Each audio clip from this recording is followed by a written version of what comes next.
সিংহ এবং ইঁদুরের গল্প। একদা এক সময় একটা জঙ্গলে একটা সিংহ বসবাস করত। একদিন সে অনেক খাবার খেয়ে একটা গাছের তলায় ঘুমিয়েছিল।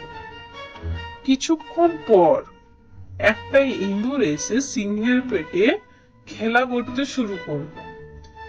আচমকা সিংহের ঘুমটা ভেঙে গেল এবং রাগে রাগে ভাব নিয়ে দেখলো কে তার এত সুন্দর ঘুমটা নষ্ট করলো।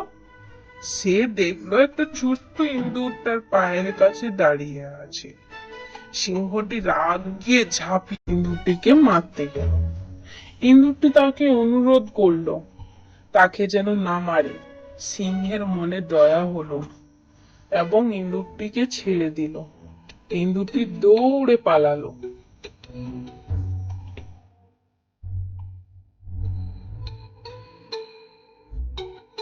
কয়েকদিন পরে সিংহটি একটা জালে ধরা পড়ল। সিংহটি সাহায্যহীন হয়ে পড়ল। সে গর্জন করতে লাগলো। সেই সময় ইঁদুরটি এসে জাল কেটে দিল। ইঁদুরটি সাহায্য করলো সিংহকে বাঁচাতে।